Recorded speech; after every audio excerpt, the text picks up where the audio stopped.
John Schumann, NBA.com. LeBron, how much has the load that you've had to carry offensively this season affected your ability to play defense at the level that you're capable of?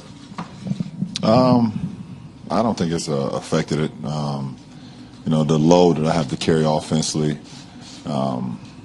it's been what the season has asked for. Obviously, we haven't had many playmakers.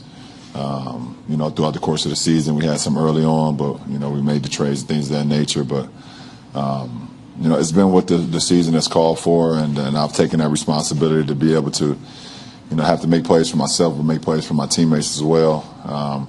Defensively, we've surrounded ourselves with some more wing defenders this year that allow me to, not have to exert so much energy defensively. But, whenever the number has been called for me to defend, I've been always taking that responsibility. So I don't think that's changed. Chris in the middle.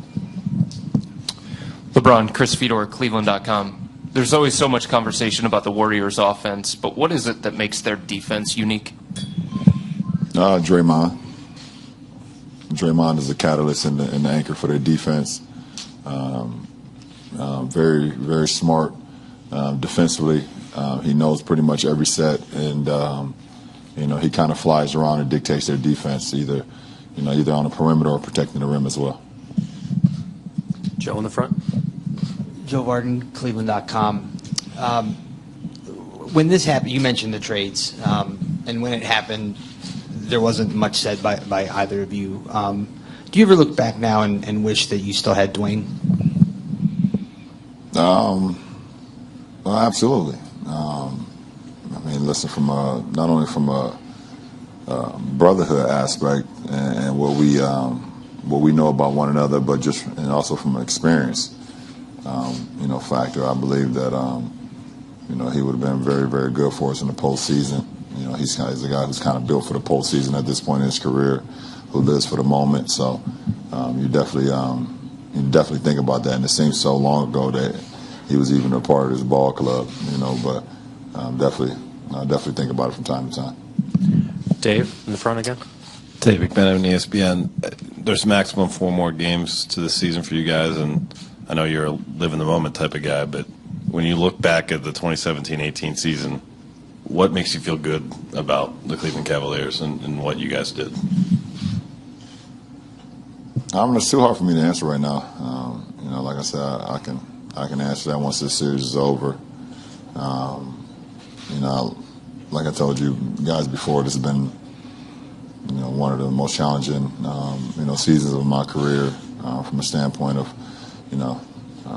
what's been going on with our ball club, not only from a playing perspective, but things, guys changing, personnel changing, our coach being out for a couple of weeks, players leaving, being out for a couple of weeks, injuries, things of that nature. Us having a very great couple of months and not playing so well, and trades happening, things of that nature. So I go in more in detail once this series is over, but it's been 3 or 4, maybe 4 or 5, seasons wrapped in one. That's for sure. It's a completely different direction, but you said the other day when you were on FaceTime with Zuri, your eye freaked her out. Does it freak you out? Like when you look in the mirror, it's still as bright as the YouTube symbol. Yeah. It's weird. It's weird seeing it. Hopefully it'll go away soon, but it is what it is. It's part of a war, and that's what happens when you're in a war. Sometimes you get some injuries, but it hasn't stopped me from preparing. But it's different. Tim, all the way in the back row. Tim Reynolds with the AP. Bron, 2 questions. One, all the way back here. Golden State this year. This has been probably the hardest of the 4 years for them, just because they were dealing with some doubt for the first time. Steph got hurt late. Obviously, they got challenged big time in the West Finals. As a fan of the game, as a student of the game, what have they shown you just as far as their toughness, their resiliency this year that really wasn't called on a whole lot in 15 and 17? Well, at the end of the day, you can never count on a champion, no matter what's going on throughout the course of their season. It's impossible to do that because they just built from a different cloth, and I know that firsthand. When you win a championship and you're around guys for a long period of time and you know what you're all capable of doing, all you need is to get healthy. And if you can get healthy and guys are playing at the right level at the same time, then you can feel like you can beat anybody. So the best thing about their team is that if one of their stars go down, they have 2 or 3 other stars that's still able to, to hold the ship until everybody get back. And with Steph's injury, him going down, KD and Clay, who never misses a game, and Draymond still being in the lineup. If you look at the previous, time where KD went down, the rest of those guys were in, and held it until KD came back for the playoffs the year before that. So when you have the luxury of not being pressured to come back so fast, and even with Iguodala, him not being pressured to feel like he needs to get back on the floor to help the team win, that the guys are going to continue to play well. And whenever you're ready, we'll be ready for you to join. I think it helps the injury as well, because you're not putting that much pressure on you. So you can never count out a champion at the end of the day, no matter how vulnerable people may seem, or people think they may be, or if they hit some adversity. I think it's all part of the process.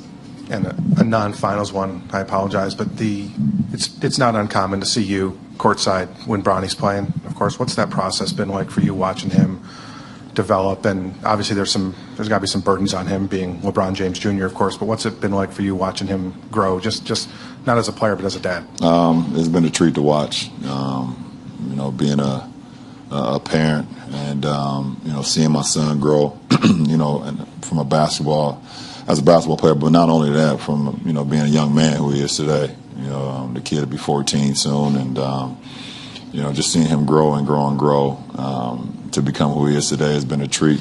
I think from the burden and from him having the name itself, I think him understanding that just go out and just play the game and have fun and play for your teammates and give it all you got. You play hard, you play smart, and have fun, and let everything else take care of itself.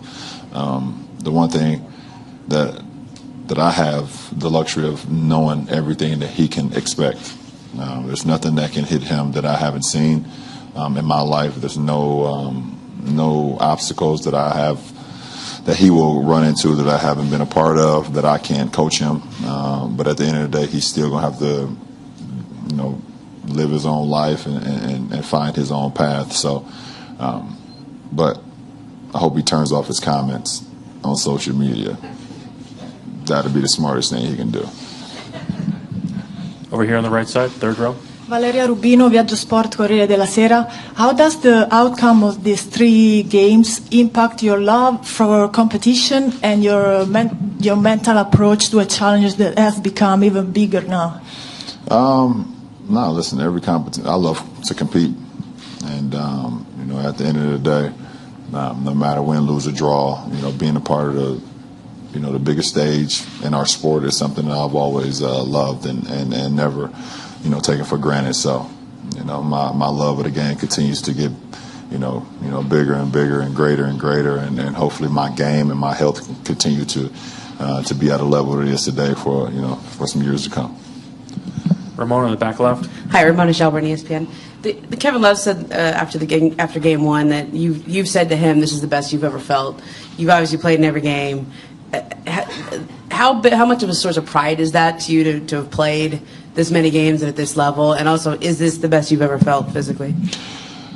I think in the simple fact that, to be available to my teammates every single night and them knowing that I will be in uniform, that's the pride factor right there that I don't take for granted, and that's something I take a lot of pride on, just working my body every single day, no matter if it's a win or if it's a loss, no matter if we're getting in at 3 o'clock in the morning, 4 o'clock in the morning, just waking up that next day and doing something, either from a treatment side or lifting or conditioning or shooting, and just preparing myself for the long journey.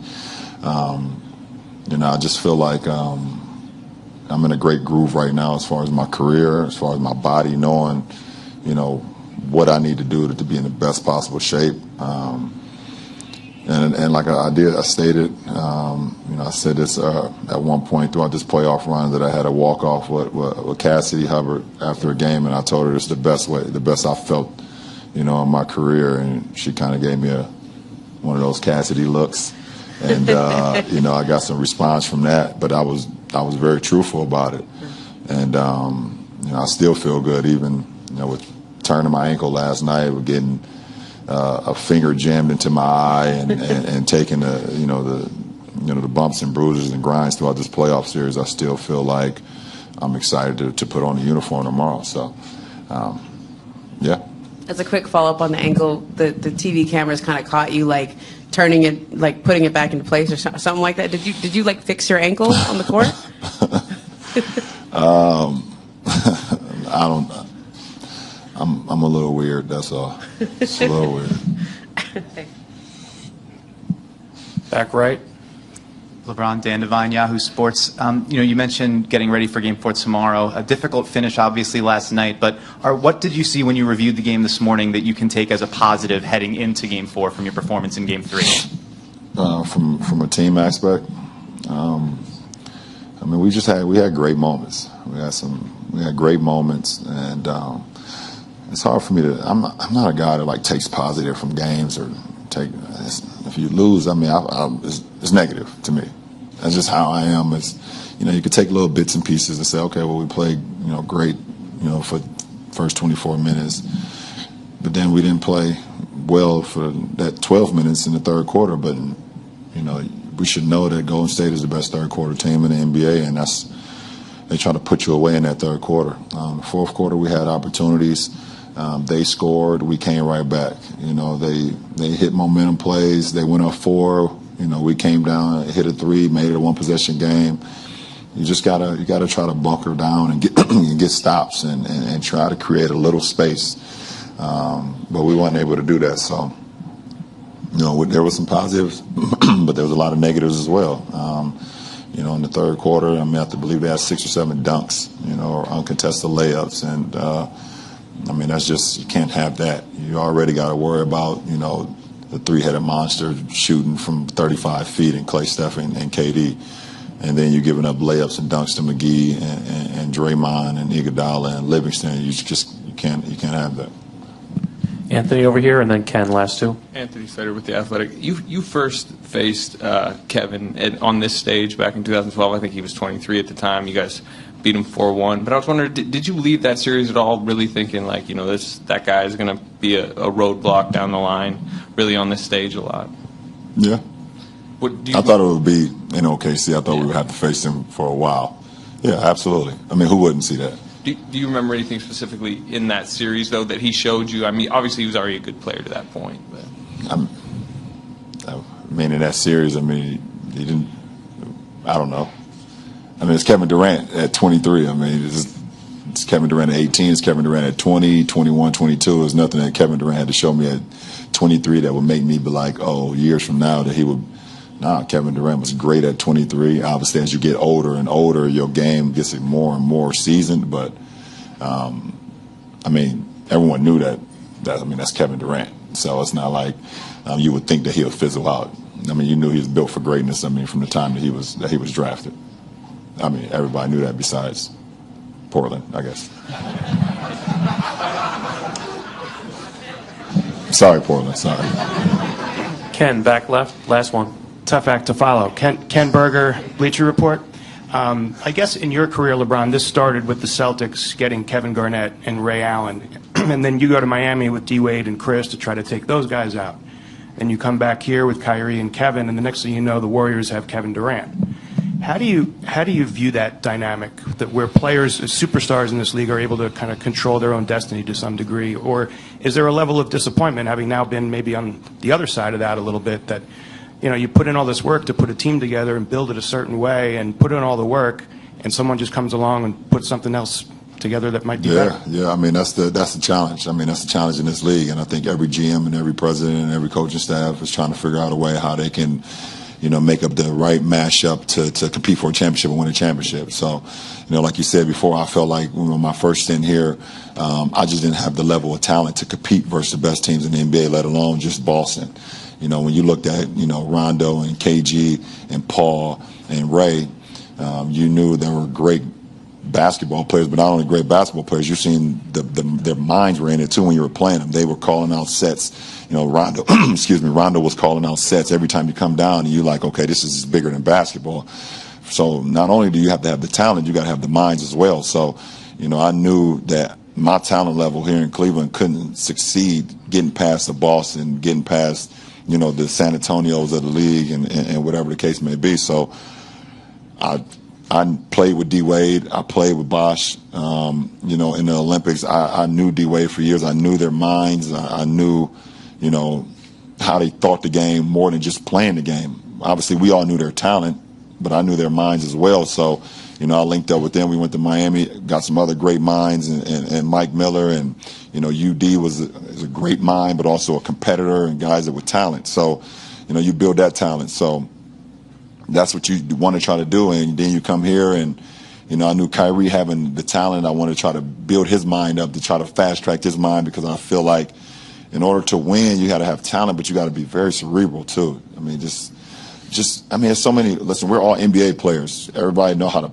put the ball in the hoop, but who can think throughout the course of the game? And, you know, this is so challenging for me to sit up here and say, because of people who really don't know the game, don't really know what I'm talking about. They just think that you just go out and like, oh, LeBron, you're bigger and faster and stronger than everybody. You should drive every single time, and you should dunk every single play, and you should never get tired. Never.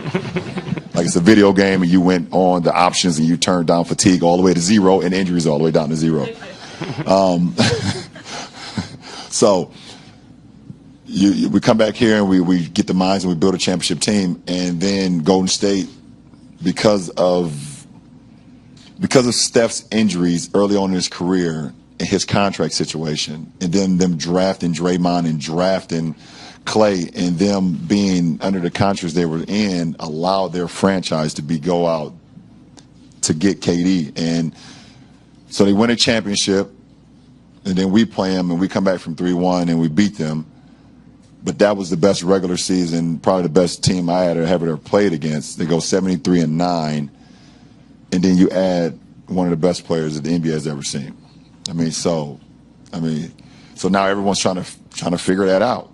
How do you put together a group of talent, but also a group of minds as well, to be able to compete with Golden State, to be able to compete for a championship? So that's what GMs and presidents and certain players.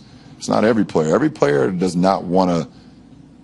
I'm sad to say, but every player don't want to compete for a championship and be in a position where every possession is pressure.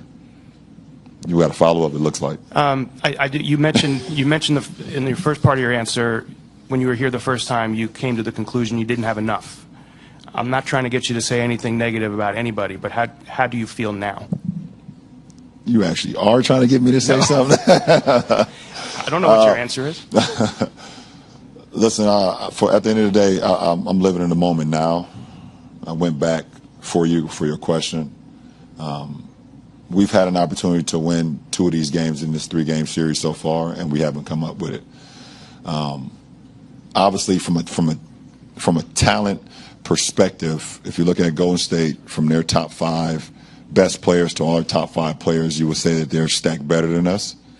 I mean, let's just speak truth. Kevin Durant, and you got 2 guys with MVPs on their team, and then you got a guy in Clay who could easily be on a team and carry a team, score 40 in a quarter before, and then you have Draymond, who's arguably one of the best defenders and minds that we have in our game. So you have that crew, and then you add on a Finals MVP coming off the bench, a #1 pick in Livingston, an All-Star in David West, and whatever case may be.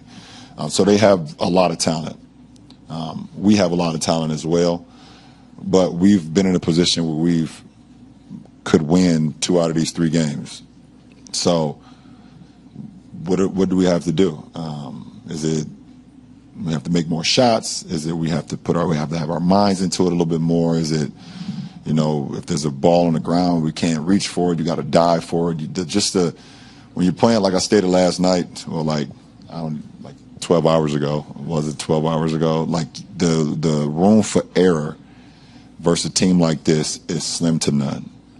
And I think I said last night, it's like playing the Patriots, it's like playing San Antonio. The room for error is slim to none. And when you make mistakes, they make you pay because they're already more talented than you are. But they also have the minds behind it too, and they also have the championship DNA. So, Thank you, LeBron.